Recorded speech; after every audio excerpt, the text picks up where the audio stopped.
विक्रांत मासी जो कि साल 2025 में ही रिटायरमेंट अनाउंस कर चुके थे एक इंस्टाग्राम पोस्ट के द्वारा, वो अब फिल्मों के ऊपर फिल्में कर रहे हैं।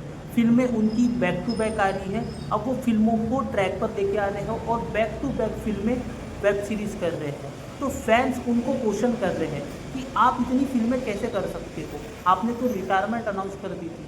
इसी चीज़ को हम डिटेल में डिकोड करेंगे, इसी चीज़ को डिटेल में डिस्कस करेंगे इस वीडियो में। तो लेट्स स्टार्ट द वीडियो।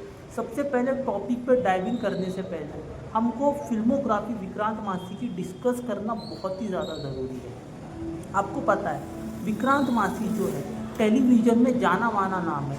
उन्होंने अपनी जो पहचान है टेलीविज़न इंडस्ट्री से बहुत अच्छी बनाई थी। अगर वो फिल्मों में सक्सेसफुल नहीं भी होते तो टेलीविज़न में उनका जो एक नाम था, एक जो उनकी पहचान थी, वो ऑलरेडी टेलीविज़न के स्टैब्लिश एक्टर थे। ठीक है, अब दूसरी चीज़, अब हम डिस्कस करते हैं उनकी फिल्मोग्राफी। अगर फिल्मोग्राफी की अगर मैं बात करूँ तो साल 2023 उनके लिए आइकॉनिक था। उसमें उनकी एक पिक्चर आई थी जिसने उनका जो टेबल है बॉक्स ऑफिस पर टर्न कर दिया। वो फिल्म थी 12th fail, produce by विद्यु Vinod Chopra films और directed by director विद्यु Vinod Chopra.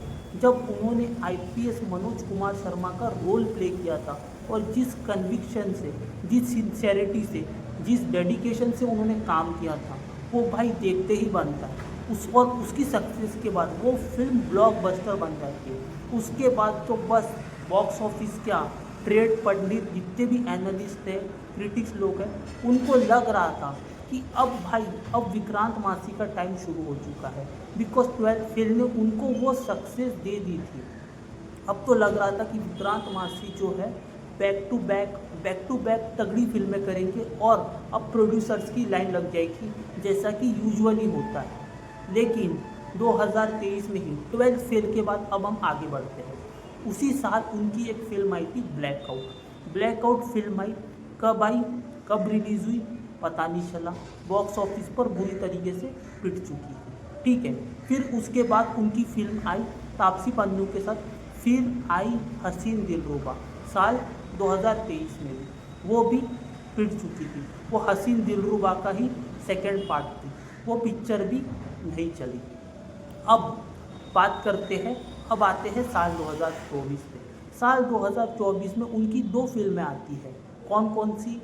एक सेक्टर 36 और दूसरी जो होती है साबरमती रिपोर्ट।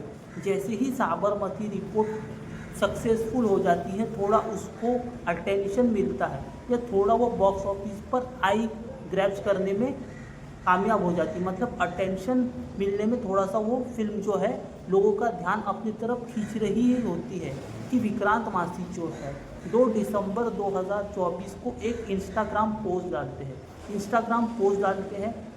वो इंस्टाग्राम पोस्ट डिस्कस करने से पहले हम डिस्कस करेंगे साल 2025 की फिल्में और साल 2026 की फिल्में।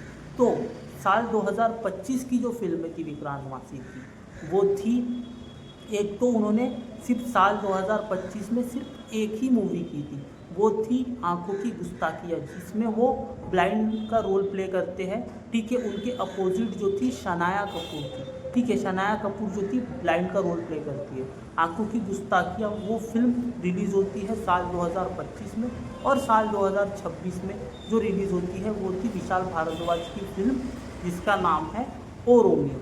और अभी उनकी जो हाल ही में वेब सीरीज़ आने वाली है दिव्य प्रकाश दुबे की आइकॉनिक मुसाफिर कैफ़े के ऊपर बेस्ड, जो कि 24 जुलाई को रिलीज़ होने वाली है। ठीक है, तो जैसे कि हम बात कर रहे थे कि जैसे ही वो फिल्म आती है, कौन सी, साबरमती रिपोर्ट 2024 में, वो अभी अटेंशन ग्रैब कर रही ही होती है। अभी उसको रिलीज़ हुए कुछ टाइम ही हुआ था कि विक्रांत मासी फैंस को, ट्रेड एनालिस्ट को, सबको शॉक कर देते हैं एक इंस्टाग्राम पोस्ट डाल के, जिसमें वो अनाउंस करते हैं कि एज एन एक्टर उनका जो सफ़र था वो बहुत ही अच्छा था, बहुत ही अभी तक का जो सफ़र था उसके लिए वो शुक्रगुजार है। अपने फैंस को शुक्रिया अदा बोलते हैं, अपनी ऑडियंस को शुक्रिया अदा बोलते हैं कि उनको जो इतना प्यार मिला है। अब एज एन एक्टर वो अनाउंस करते हैं कि अभी वो रिटायर हो रहे हैं, एज एन एक्टर भी रिटायर हो रहे हैं। बिकॉज उनकी जो फैमिली है मतलब उनकी जो वाइफ है, उनके जो बच्चे हैं, उनके जो पेरेंट्स हैं, वो लिखते हैं कि as a father, as a son, ठीक है, और एज अ हस्बैंड अब उनकी फैमिली को उनकी ज़्यादा ज़रूरत है। उन्हें लगता है कि साल 2024 ने उनसे एज एन एक्टर जो है बहुत ज़्यादा कुछ ले लिया है और अब वो रिटायर हो रहे हैं।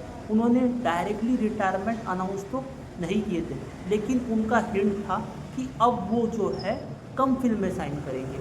अब वो जो 2024 के बीच में अगर आप देखोगे कि 2024 से वो कंटिन्यूस काम करते जा रहे थे, कंटिन्यूस बैक टू बैक उनकी फिल्में आ रही थी या वेब सीरीज़ आ रही थी।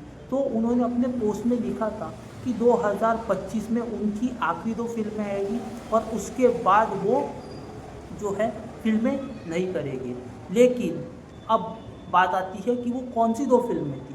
वो जो 2 फिल्में थी जिसके बारे में विक्रांत मासी ने अनाउंस किया था कि ये साल 2025 में मेरी 2 फिल्में आएगी, उसके बाद मैं जो है अपना जो ध्यान जो है अपनी फैमिली को दूंगा, अपना जो टाइम जो है अपनी फैमिली को, अपने पेरेंट्स को दूंगा, ठीक है। तो वो 2 फिल्में थी, एक थी आंखों की गुस्ताखियाँ और दूसरी जो फिल्म थी वो थी हमारी विशाल भारद्वाज की फिल्म ओ रोमियो। तो ये दोनों भी फिल्म में उन्होंने अपना पोर्शन शूट कर लिया था। आपने अगर लाइनअप ध्यान से सुने होंगे तो 12th फेल से लेके ओ रोमियो तक के विक्रांत मासी का अगर आप लाइनअप देखोगे तो साल 2023 है उसमें वो 3 फिल्में कर रहे हैं, साल 2024 में 2 फिल्में कर रहे हैं, साल 2025-26 में भी 2 फिल्में कर रहे हैं। तो एज एन एक्टर वो कहीं ना कहीं थक चुके थे और उनको ब्रेक की ज़रूरत थी। बिकॉज उनका जो बच्चा है, मतलब उनका जो किड है जिनका नाम वरदान है, वो जो है अभी छोटा था। वो नहीं चाहते थे कि वो जो पेरेंट्स वाले मूवमेंट्स है, जो उनकी वाइफ अकेले जो बच्चे को ग्रो कर दी है, जो वो पेरेंटिंग होता है, पेरेंटिंग जो होता है दोनों का रोल होता है, मतलब कि फादर और मदर। और विक्रांत मासी चाहते थे कि वो जो वरदान का जो बचपन है वो भी जीना चाहते थे, इसीलिए उन्होंने ब्रेक लेने की सोची। ऐसा नहीं था कि वो रिटायरमेंट लेना चाहते थे, उनका कहने का मतलब था कि वो फिल्मों से ब्रेक ले रहे हैं और फिल्मों से ब्रेक लेने के बाद वो काम पर लौटेंगे। इसका रिटायरमेंट से कोई मतलब नहीं था। उनका मतलब था कि अभी जो टाइम है, मतलब कि जो उन्होंने 6-7 महीने का ब्रेक लिया था, दिसंबर से लेके आई थिंक जुलाई अगस्त तक जो उन्होंने ब्रेक लिया था, ये जो टाइम था ये उन्होंने अपनी फैमिली को दिया, अपने लव्ड वंस को दिया। वो नहीं चाहते थे कि वो अपने बच्चे का जो बचपन है वो मिस कर दे और मेमोरीज ना बनाए। एज अ पेरेंट हम भी चाहते हैं, एज अ पेरेंट कोई भी पेरेंट चाहता है कि वो अपने बच्चे के साथ मैक्सिमम टाइम स्पेंड करे, specially during childhood, specially during उस टाइम पे जब बच्चा छोटा होता है, स्पेशली उस टाइम पे जब आपने एक काम कर लिया है, जब आपकी फिल्में आ रही हैं, आप काम कर रहे हो, तो as a human being we too need break, हमें भी ब्रेक की ज़रूरत होती है। ऐसा नहीं है कोई कॉर्पोरेट एम्प्लॉय पकड़ो या कोई भी पकड़ो, कोई भी फील्ड का इंसान पकड़ो, जब वो कंटिन्यूस काम करता है तो एक पॉइंट आता है कि लगता है कि नहीं भाई ब्रेक लेना चाहिए, अब मुझे ब्रेक लेना चाहिए। तो ये वही पॉइंट था।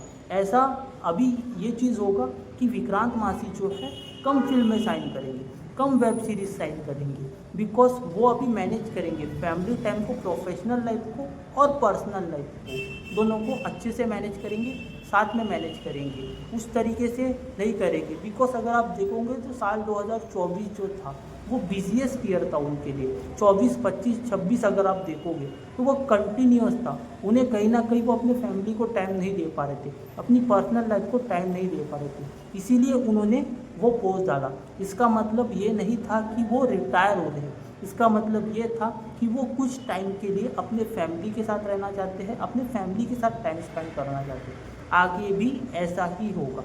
विक्रांत मासी कम फिल्में करेंगे, कम वेब सीरीज़ करेंगे और प्रायोरिटाइज करेंगे अपने फैमिली को, अपने लव्ड वंस को। तो इसमें शौक होने की बात नहीं है, ठीक है। उनके जो वर्ड्स थे वो थोड़ा सा मिसप्लेस हो चुके थे, वो चीज़ मैं मानता हूँ, लेकिन उनका जो मोटिव था, उनका जो इंटेंशन था उस पोस्ट के ज़रिए, वो मैंने आपको डिटेल में बताया। संक्षेप में बताया। तो ये था पूरा पोस्टमार्टम रिगार्डिंग विक्रांत मासी का अनाउंसमेंट। मैं जो पोस्ट है उसका स्क्रीनशॉट जो है स्क्रीन पर लगा रहा हूँ, आप पढ़ सकते हो। और आपके क्या व्यूज़ है, आपकी क्या ओपिनियन है, व्हाट शुड बी द। अभी उनकी वेब सीरीज़ आने वाली है मुसाफिर कैफे 24 जुलाई को, दिव्य प्रकाश दुबे के ऊपर उन्होंने लिखी है, जिसमें चंदर और सुधा और प्रीति इनका लव ट्रायंगल है, इनकी लव स्टोरी है। तो आपने अगर मुसाफिर कैफे देखी है या आपने अगर विक्रांत मासी की कोई फिल्म देखी है या कोई शो देखा है, तो आपका क्या फेवरेट है। विक्रांत मासी का आइकॉनिक शो बता सकते हो, विक्रांत मासी की आपकी फेवरेट फिल्म बता सकते हो, या मुसाफिर कैफे को लेके अपने व्यूज़ बता सकते हो कमेंट सेक्शन में। फिलहाल के लिए इस वीडियो में इतना ही, मिलता हूँ आपसे अगले वीडियो में। अगर वीडियोस पसंद आ रही हो तो प्लीज़ वीडियोस को लाइक करो, चैनल को सब्सक्राइब करो। Take care and God bless.